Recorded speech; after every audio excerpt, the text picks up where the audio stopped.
السلام علیکم ورحمۃ اللہ وبرکاتہ۔ الحمد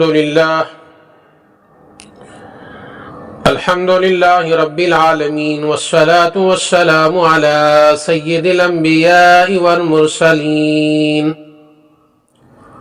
وعلی آلہ واصحابہ واہل بیتہ اجمعین۔ اما بعد، اعوذ باللہ من الشیطان الرجیم، بسم اللہ الرحمن الرحیم۔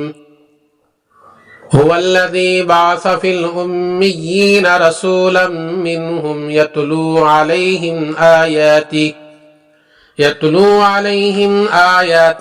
ویزکیہم ویعلمہم الکتاب والحکمہ، وقال النبی صلی اللہ علیہ وسلم خیرکم من تعلم القرآن وعلمہ، او کما قال علیہ الصلاة والسلام۔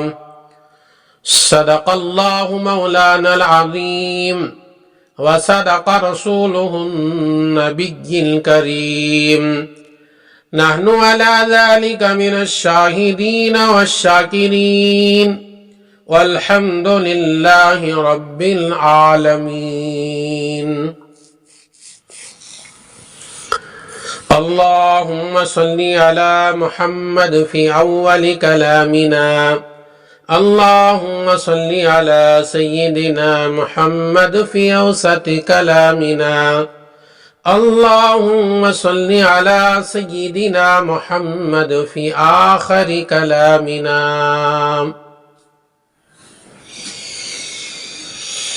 معزز اور مکرم سامعین کرام،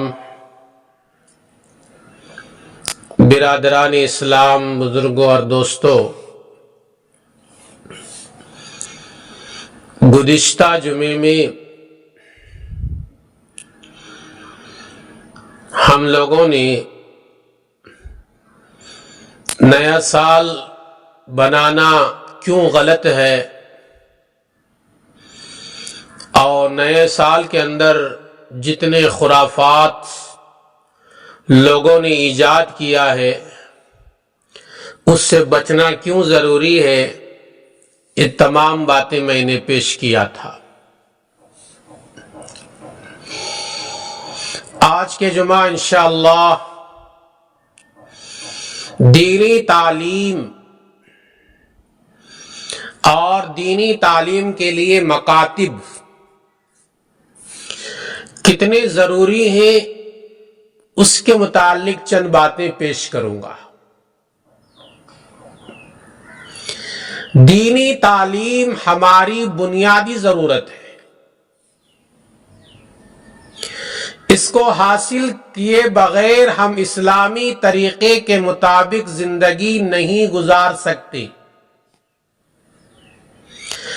اسلامی طریقے کے مطابق اگر زندگی گزارنا ہے تو دینی تعلیم کا حاصل کرنا ضروری، کیونکہ ہماری روحانی زندگی نیک عمل پر قائم ہے۔ جیسے ہماری جسم کی زندگی، جسمانی جو زندگی ہے، صحت مندی، وہ آدمی کی غذا پر منحصر ہے، اور انسان کی جو روحانی زندگی ہے وہ نیک عمل پر قائم ہے، اور بغیر علم دین کے نیک عمل کرنا ناممکن ہے۔ دین کا علم نہیں تو آدمی نیک عمل نہیں کر سکتا۔ علم دین کی اسی اہمیت کی وجہ سے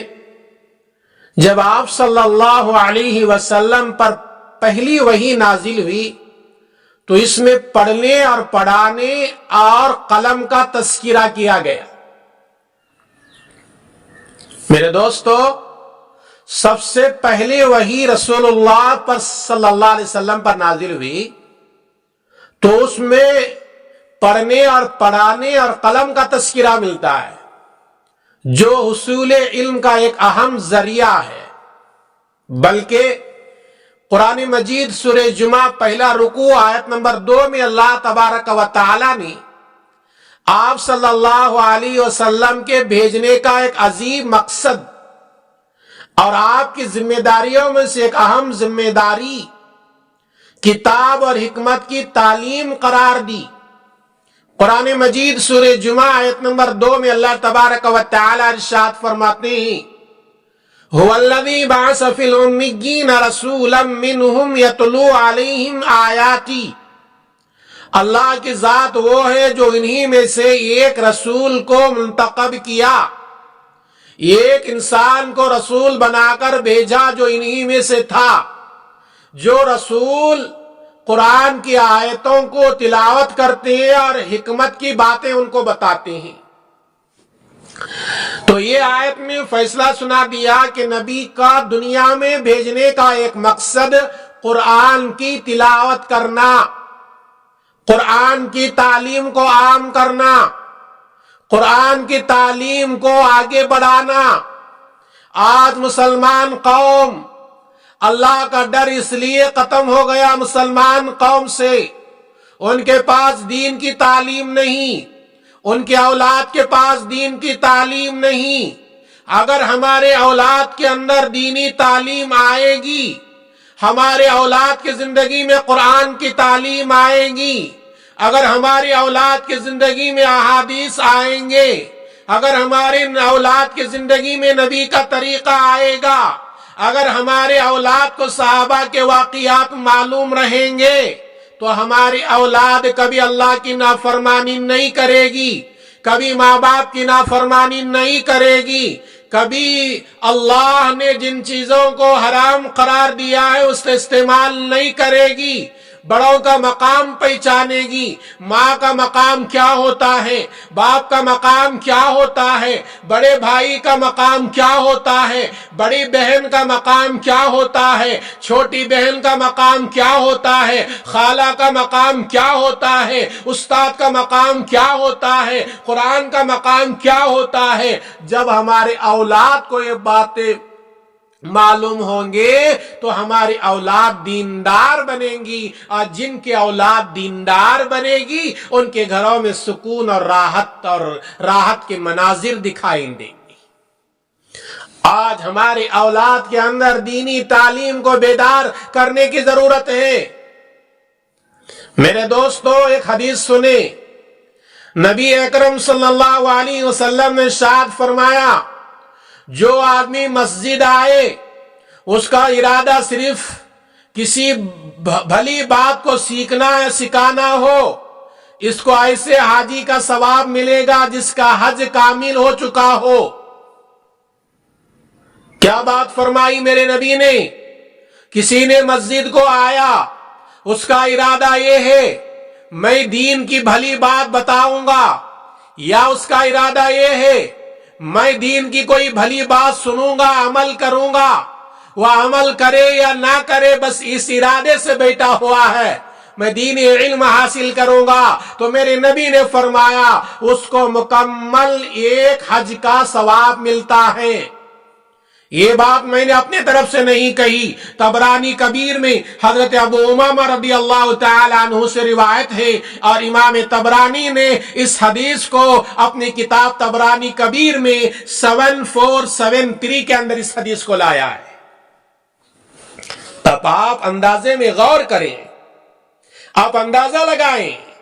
میرے نبی نے دین کی تعلیم حاصل کرنے کو کتنا اہم اور ضروری قرار دیا۔ صحیح مسلم کی ایک روایت ہے، نبی اکرم صلی اللہ علیہ وسلم نے ارشاد فرمایا، جو لوگ اللہ کے گھروں میں سے کسی گھر میں جمع ہو کر قرآن کی تلاوت کرتے ہو، اس کا ورد کرتے ہو،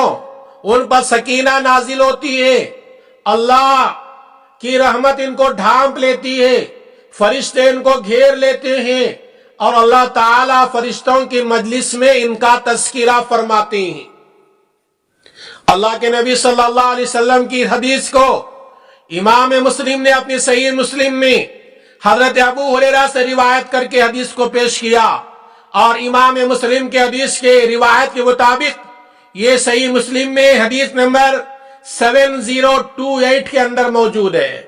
تو اس حدیث پر میرے دوستو غور کرو، میرے نبی نے فرمایا لوگوں میں سے، ایمان والوں میں سے کوئی آدمی اللہ کے گھر میں جمع ہوا، قرآن کی تلاوت کرتا رہا، قرآن کا ورد کرتا رہا، اللہ ان پر سکینہ نازل کرتے ہیں، اللہ ان پر اپنی رحمت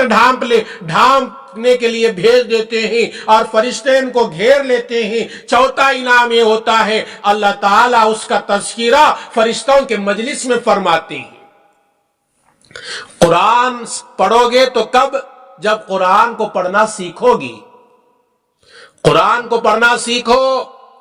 قرآن کے معنی مطالب کو سیکھو، قرآن کی تفسیر کو سیکھو۔ آج مسلمان دنیا میں اس لیے ذلیل ہے کہ ہم نے قرآن کو اپنے پیٹھ کے پیچھے ڈال دیا اور ہم نے اپنے اولاد کو قرآن سکھانا چھوڑ دیے۔ ہم نے اپنے اولاد کو دنیاوی تعلیم کی تو ترغیب دیا، ہم نے ان کو بڑے بڑے ڈگریاں حاصل کرنے کی ترغیب دیا، لیکن قرآن کی طرف ہم نے توجہ نہیں دیا۔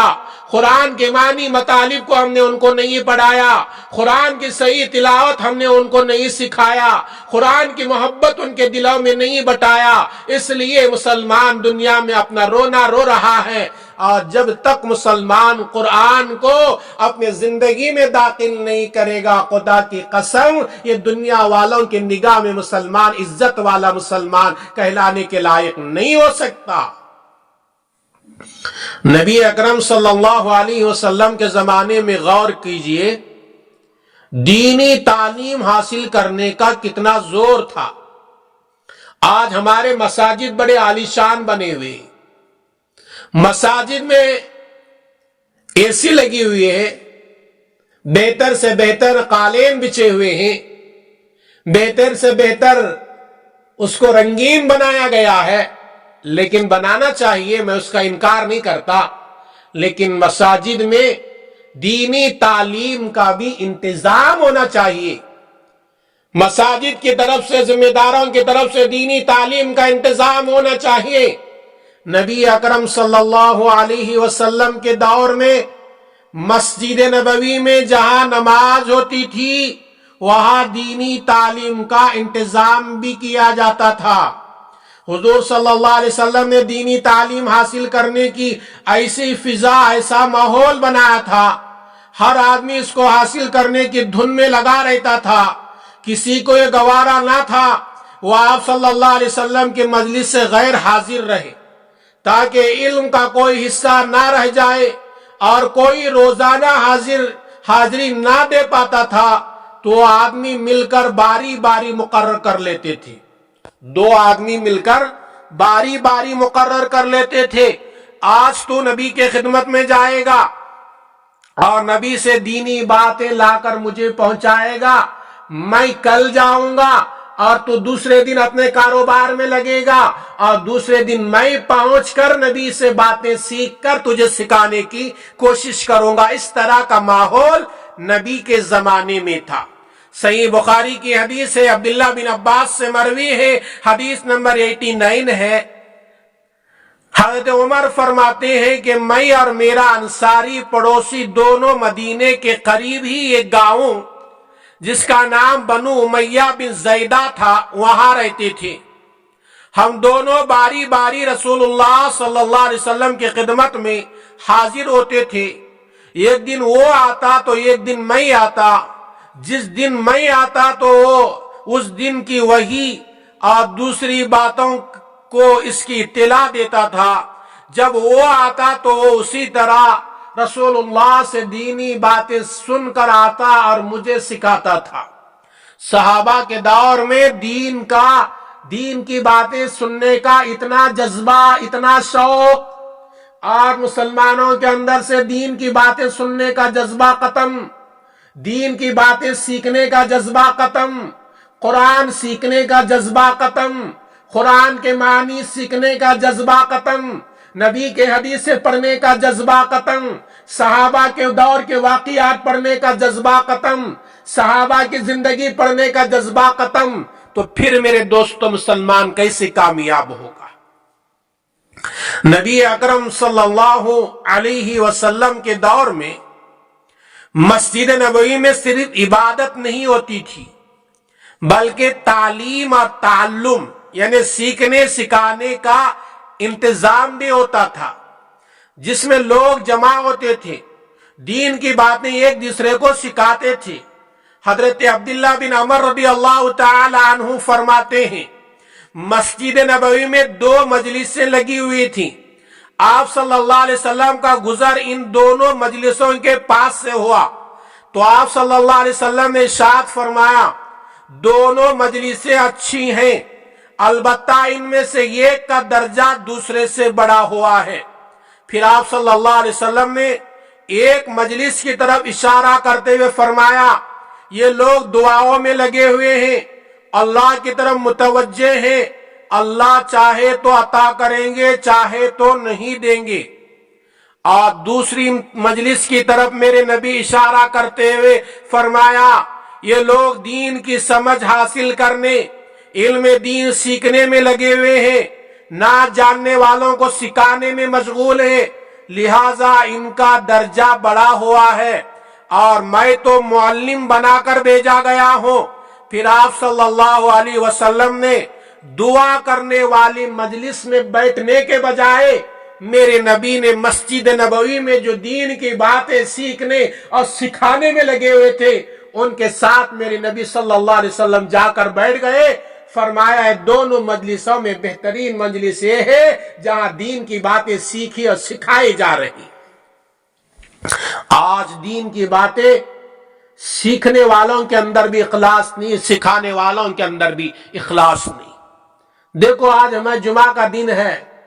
دینی پروگرام ہوتا ہے، دینی کچھ بیانات ہوتے ہیں، آنے والے آخر وقت میں آتے ہیں اور پہلے چلے جاتے ہیں۔ گنے چلو شوق جن کو زیادہ شوق ہے وہ لوگ پہلے فرصت میں آتے ہیں۔ اگر دین کی باتیں سیکھنے کا شوق ہوتا تو آدمی آدھا گھنٹہ پہلے مسجد میں داخل ہو جاتا اور کچھ دین کی باتیں سیکھنے کی اور سننے کی کوشش کرتا۔ میرے دوستو، نبی صلی اللہ علیہ وسلم کے زمانے میں غربت کا زمانہ، بہت غریبی، لیکن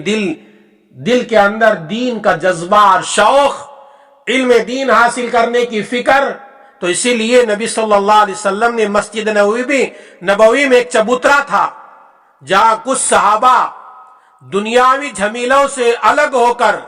ہر وقت علم دین حاصل کرنے میں لگے رہتے تھے۔ ہر عمر کے لوگ اس میں ہوتے تھے، ان میں حضرت ابو ہریرہ رضی اللہ تعالی عنہ بھی تھے جن کا پوری امت پر بڑا احسان ہے۔ سب سے زیادہ حدیثیں منقول انہی سے ہیں۔ وہ خود فرماتے ہیں میں ایک مسکین تھا، رسول اللہ صلی اللہ علیہ وسلم کی خدمت میں رہتا تھا، آپ ہی کے گھر سے کچھ کھانے کو آتا تو میں کھا لیتا تھا۔ ہجرت کرنے والے صحابہ تجارت میں مشغول رہتے تھے، انصار صحابہ اپنے باغات میں، اور میں نبی اکرم صلی اللہ علیہ وسلم کے حدیث سے سننے اور یاد کرنے کا زیادہ شوق تھا۔ میں نبی کی خدمت میں زیادہ وقت گزارا، اس لیے صحابہ میں سب سے زیادہ روایتیں اگر مردوں میں ملتے ہیں تو ابو ہریرہ رضی اللہ تعالی عنہ کا نام ہے، اور عورتوں میں حضرت عائشہ صدیقہ رضی اللہ تعالی عنہ کا نام ملتا ہے۔ میرے دوستو، دینی تعلیم کا ایک ماحول بناؤ، ایک فضا بناؤ، ہر گھر کا بچہ دینی تعلیم سے آراستہ ہونا چاہیے، ہر گھر کا بچہ دینی ماحول میں ہونا چاہیے، ہر بچے کو قرآن پڑھنا آنا چاہیے، ہر بچے کو دینی مسائل معلوم ہونا چاہیے، ہر بچے کو نماز پڑھنے کا طریقہ آنا چاہیے، ہر بچے کو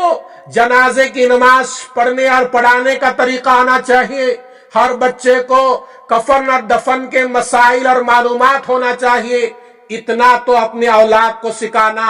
آج کے ماحول میں میرے دوستو ضروری ہے۔ اسی لیے نبی اکرم صلی اللہ علیہ وسلم کی مشہور حدیث ہے، میرے آقا نے فرمایا خیرکم من تعلم القرآن وعلمہ، میرے امت میں بہترین آدمی وہ ہے جو قرآن کو سیکھے اور سکھائے، جو قرآن کو سیکھتا ہے یا قرآن کو سکھاتا ہے۔ میرے نبی نے فرمایا میرے امت کے پورے لوگوں میں بہترین انسان کہلانے کا لائق ہے۔ اگر تم نبی کے امت کا بہترین انسان کہلانا چاہتے ہو، قرآن کو سیکھو، قرآن کو سکھاؤ، قرآن کی تعلیم کو عام کرو، قرآن کو اشاعت دو، قرآنی تعلیم کا ماحول بناؤ، جب ہی تو مسلمانوں کے گھروں میں سکون اور اطمینان کی زندگی اور سانسیں آئیں گی۔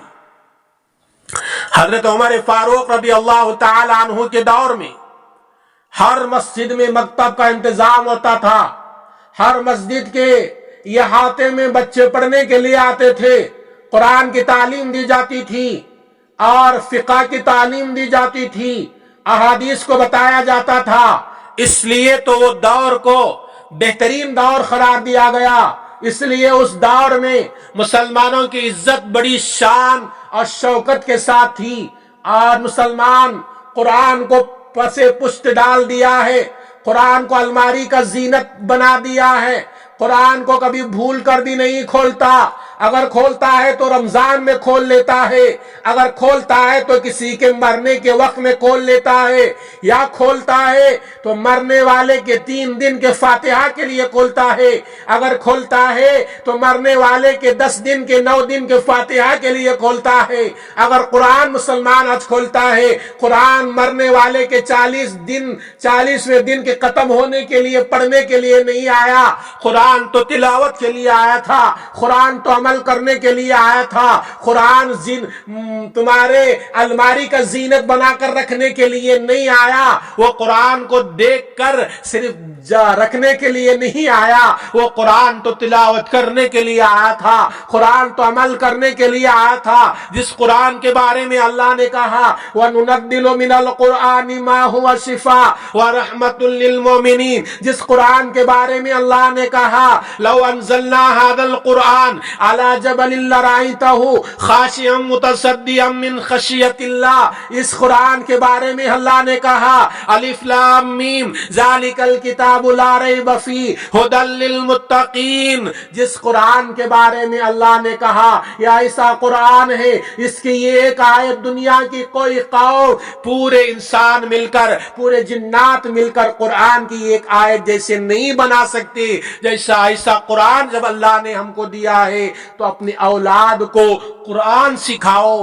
قرآن کی تعلیم کو عام کرو، جب ہی ہمارے اولاد کے دلوں میں اللہ کا ڈر پیدا ہوتا ہے، اللہ کا خوف پیدا ہوتا ہے، بڑے چھوٹوں کی قدر معلوم ہوتی ہے، اور اللہ کے حرام کردہ چیزوں سے بندے دور رہیں گے، اور حرام کردہ چیزوں سے بندے دور رہیں گے۔ اللہ نے جن چیزوں کو جائز قرار دیا ہے اسی کو استعمال کریں گے، ان کی آنکھ بدماشی نہیں کریں گی، ان کی شرمگاہیں بدماشی نہیں کریں گے، وہ خاندان کو نہیں توڑیں گے، وہ مساجد میں پھوٹ پیدا نہیں کریں گے، وہ مسجد کے ذمہ دار بھی بنیں گے تو بڑے بہترین ذمہ دار بنیں گے، اسکول کے ذمہ دار بھی بنیں گے تو بہترین انداز سے اسکول چلائیں گے، وہ ڈاکٹر بھی بنیں گے، وہ لوٹنے والا ڈاکٹر نہیں بلکہ انصاف پسند ڈاکٹر، انسانیت کو زندگی دینے والا ایک ڈاکٹر بنیں گے۔ اگر ہمارے اولاد انجینئر بنی، ڈاکٹر بنی، بڑے سے بڑا سائنسدان بنی،